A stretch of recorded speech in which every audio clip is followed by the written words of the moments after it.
A ver, ¿qué pasa cuando un cambio que parece, no sé, puramente administrativo en una provincia termina siendo una posible amenaza a los derechos humanos? Bueno, hoy vamos a desgranar una propuesta en Salta, Argentina, que con la excusa de ahorrar costos podría estar debilitando una pieza fundamental para prevenir la tortura. Vamos a ver qué se esconde realmente detrás de esta movida. Y para entender la magnitud de lo que está en juego, esta idea es clave, porque ojo, no estamos hablando solo de un comité, de un nombre en un papel. Estamos hablando de algo mucho más profundo, de si la sociedad puede o no mirar lo que pasa en los lugares más oscuros del Estado, como las cárceles. Se trata al final del día de que las voces de las víctimas se escuchen. Entonces, ¿dónde empieza todo esto? El 23 de enero de 2026. Ese día, el gobierno de la provincia de Salta pone sobre la mesa una propuesta: cambiar cómo se elige a la gente de su comité provincial para la prevención de la tortura. Suena súper técnico, ¿no? Pero como vamos a ver, detrás de esa apariencia se mueven cosas muy importantes. Y la razón oficial, la que dan públicamente, es súper simple y, bueno, hasta atractiva. Reducir costos. Dicen, mira, si elegimos solo a gente de acá, de la provincia, nos ahorramos plata en el proceso. Suena lógico, ¿o no? A primera vista, uno podría decir, claro, tiene sentido. Pero acá es donde la cosa se empieza a poner interesante. Dejamos de lado la excusa de la austeridad y nos metemos de lleno en el verdadero problema, el peligro de que se termine creando un sistema que se vigila a sí mismo, un círculo cerrado donde en la práctica no hay supervisión real. Y esta es la pregunta del millón, la que hay que hacerse sí o sí. ¿Realmente se trata de ahorrar unos pesos? ¿O estamos frente a una excusa perfecta para sacarse de encima una mirada externa, una que sea de verdad independiente del poder local? Acá hay un concepto clave para entender todo: endogamia institucional. Suena complicado, pero es fácil de entender. Imagínense que la misma gente que tiene que ser vigilada es la que elige a quienes los van a vigilar.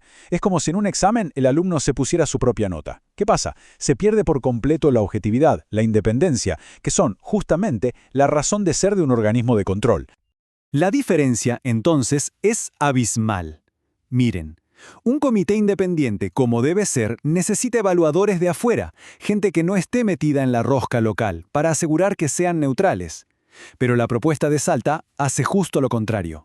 Crea un comité endogámico, donde solo la gente de ahí, que ya se conoce, que está metida en la política de la provincia, haría la selección. ¿Y qué se pierde? Lo más importante, esa mirada externa, que es la única garantía real de objetividad.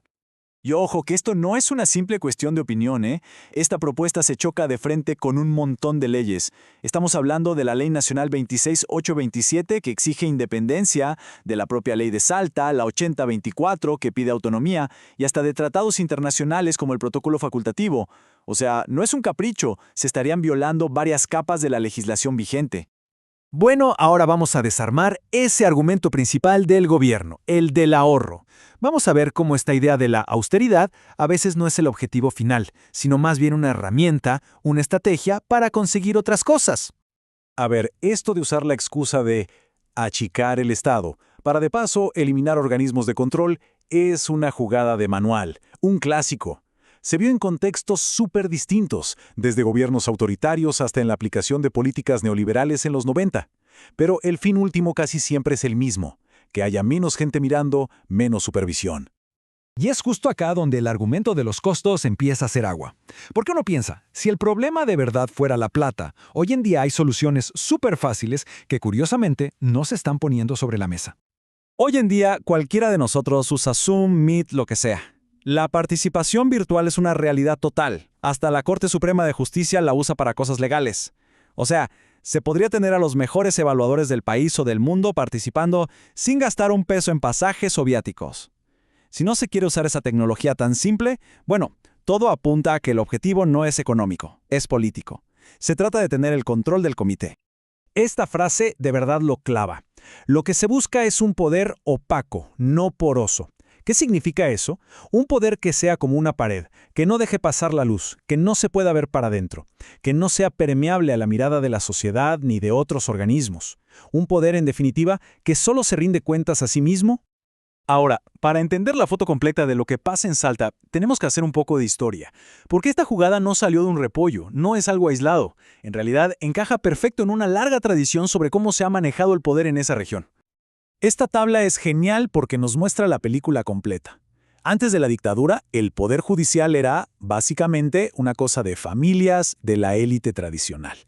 Después, en los 90, con el neoliberalismo, la onda era achicar el Estado y, con esa excusa, debilitar controles. Lo interesante de la propuesta actual es que parece una mezcla de las dos cosas. Usa un discurso súper moderno, el de la austeridad, para conseguir un objetivo muy viejo, un control cerrado, casi de clan.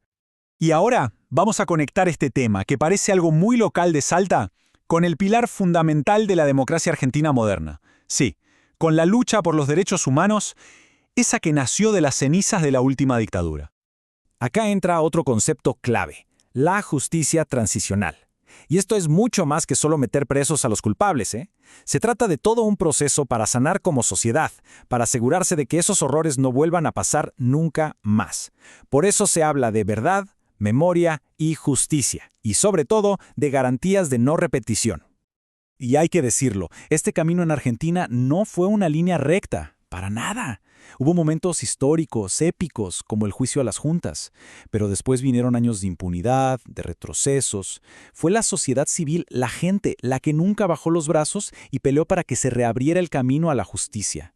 Y esto nos enseña algo, estas garantías son frágiles. Hay que defenderlas todos los días. Y acá es donde todo se conecta. Defender que este comité de Salta sea independiente es en el fondo seguir defendiendo el espíritu del nunca más.